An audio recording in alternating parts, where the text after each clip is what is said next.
Hello, I'm Dr. Margaret Hale, and I am providing you with an introduction to CUIN 7375, the Literacy Capstone Seminar for the summer of 2021. You are enrolled in section 15608. This version of the Capstone Seminar is intended for students in literacy, in bilingual and ESL education, and quite possibly in early childhood education. Our semester for this summer runs from June 7th through August 13th. And I'm going to give you some quick overviews of the syllabus information for you. So my office is in Farish Hall on the University of Houston main campus. I'm in room 240, but because this is an online course this summer, all of our interactions will take place online. Also, because it's an online asynchronous course, meaning we're not meeting together at the same time, the best way to schedule an appointment with me is to send me an email. Anytime you send me an email, or even if you call my office phone, which is right here, and leave me a voicemail, I'll be able to call you back. That voicemail will come to my email, all right? So even though we're not meeting face-to-face, what I have done right here in this section of the syllabus is I have provided you with some dates and times where I will be available for virtual office hours.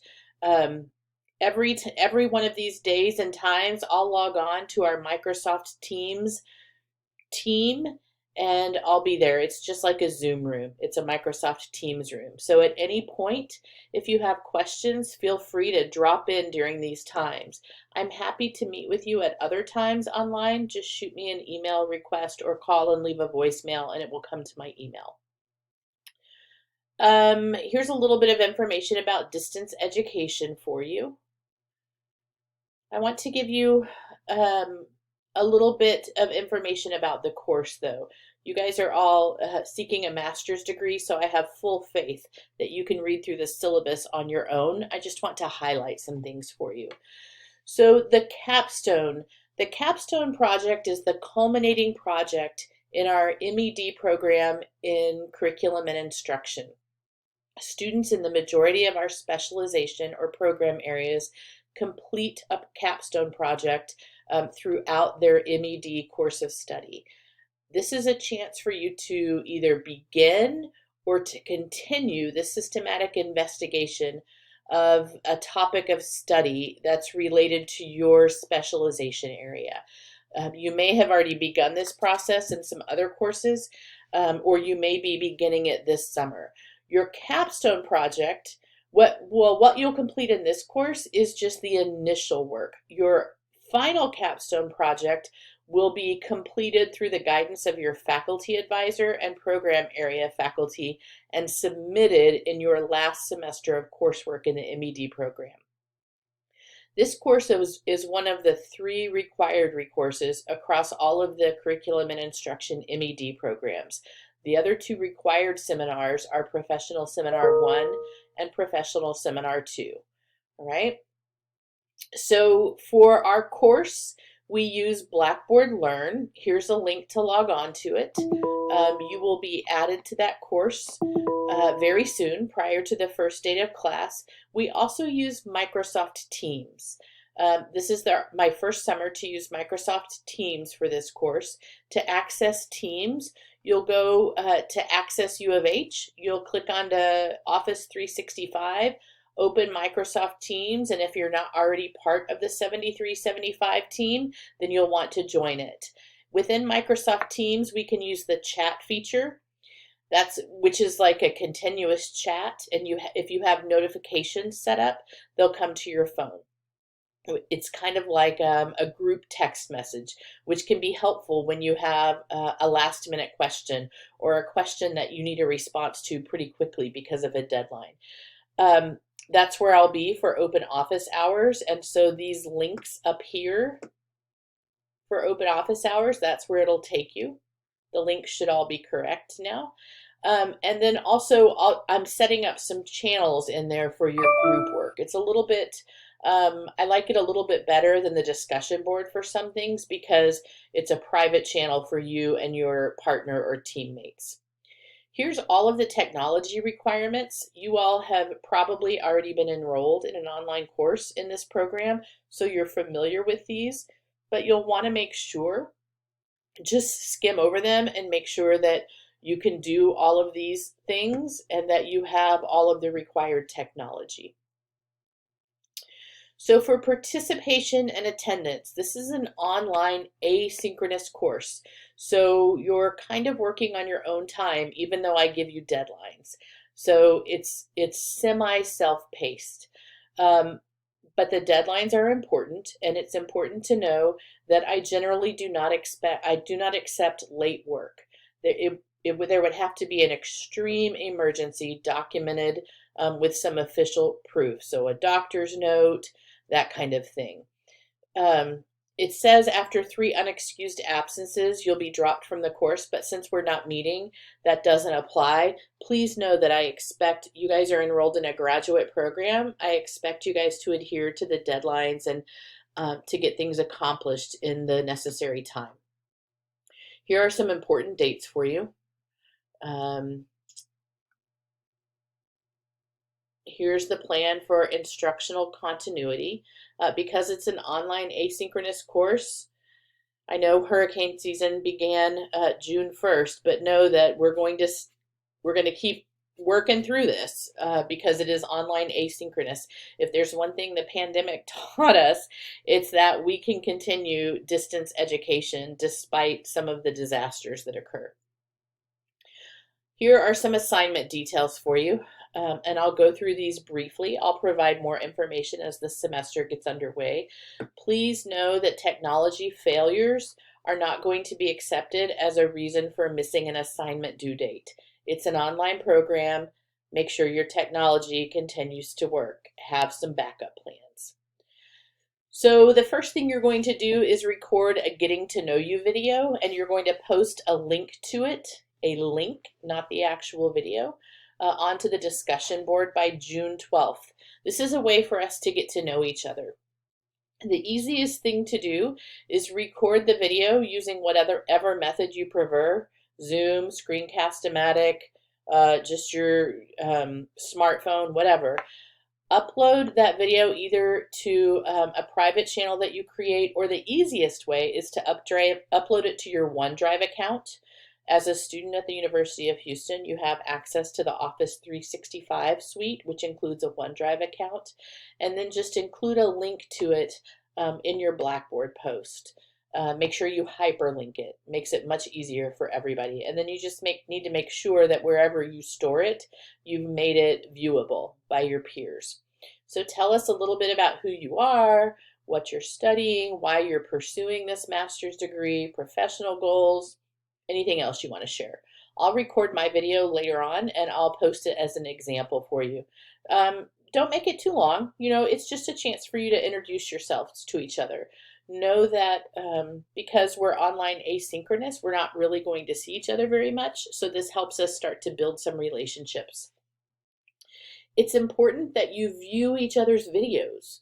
Okay, since we're not face-to-face, we're going to have to rely on each other to participate and look at the things that we post to build those relationships.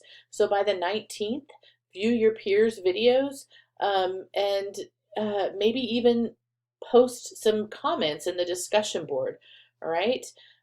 Helps you get to know each other. By June 12th also, you're going to participate in the Capstone Brainstorming Discussion Board. In course content, there is a video. I'm going to move my window over. There is a video called So What is a Capstone Project? You're going to download and review that.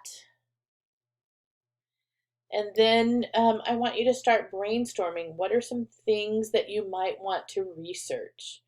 You're going to post those ideas on the appropriate discussion board, all right? You're just going to write a submission out. You'll introduce yourself, tell us about your program area of emphasis. So most likely it's going to be literacy or bilingual ESL students, and what you've been doing professionally. Share your 3 capstone project ideas, and then by the 19th, so a week later, I want you to respond to at least 3 of those posts, okay? This journal resource list, I want you guys to become familiar with the U of H library. You pay for that library with your fees, and you can access it for free with your CougarNet account. Here's the link to it. There's tons of other resources available via the internet, but you need to be careful about credibility. I've included a link to what it means to be peer-reviewed. For your journal and resource list, I want you to include peer-reviewed resources and journals. This link right here explains what it means to be peer-reviewed. And then here's some quick tips on how to figure out if the publication you're looking at is peer-reviewed. Okay? I'm going to assign you to a small group. No, that's not true. I'm going to assign you to a partner, and together you guys are going to generate a list of at least peer-reviewed journals or publications, right? You're going to post those on the discussion board. This is a chance for you guys to expand your horizons in terms of what journals are out there. Some of you may be very familiar with the standard journals, but I really want you to stretch yourselves. I want you guys to give yourselves as many opportunities as possible, okay? This contains a lot of information about what a literature review is and how to write one. So as you get ready to begin your literature review, you're going to want to take a look at some of these resources. By June 19th, what you're going to submit is a topic proposal and an annotation of 5 sources. You're going to submit that to me through Blackboard. So a topic proposal and basically an annotated bibliography. You're going to find 5 different sources, so journal articles or publications that are peer-reviewed, and you're going to annotate them for me, right? I'll answer more questions about that as we get to it. Here's some information about the first draft of your literature review and project description. That's going to be due to me by June 26th. You'll submit it through Blackboard. By July 17th, you're going to submit your second draft. So I will have given you feedback and you will have had time to apply that feedback. You're going to submit your second draft to your group for peer review, and I'll provide you instructions on peer review. This you're going to submit through your Microsoft Teams group channel. I've created 4 channels, group A, B, C, and D. And once I have decided what groups you're going to be in, I'll invite you to those specific channels on our Microsoft team, okay? By August 8th, you're going to submit your voiceover presentation or video of your literature review and project description. This is your first attempt at phase 1 of this. So what is a capstone PowerPoint, okay? So you're going to create a PowerPoint or a Google slide deck, and you're going to talk us through it with a voiceover, right? Shouldn't be more than 10 minutes long, and you can see in here what it includes. And then also on August 8th, your third draft of your literature review and project description will be due, and it tells you all the requirements there. You can see here's our calendar for the semester. So by the end of this seminar, you will have created a CUIN Capstone Project proposal, a draft, your third draft professional literature review that supports the Capstone Project, as well as your voiceover presentation. Now these are considered drafts because, like I said, you complete these throughout the course of the MED program. If you are going to be an August 2021 summer graduate, let me know and we'll work out how you get that finished, right? There's more information in here about how you'll be assessed and grading policies and evaluation. I want you to make sure that you adhere to these communication guidelines and feedback. It's very important that we use appropriate netiquette in this course. I want you to also make sure that you're using your U of H email address. That's the way I'll be contacting you. I think that's everything that I want to review with you. But I do want to make sure that you all take the time to read through the syllabus, check on the links. And when I say check on them, I mean read through them. But if you find one that's broken, please feel free to let me know. Reach out if you have questions. I'm relatively easy to get hold of if you'll just call my office or if you will shoot me an email. Have a great day. Thanks for tuning in.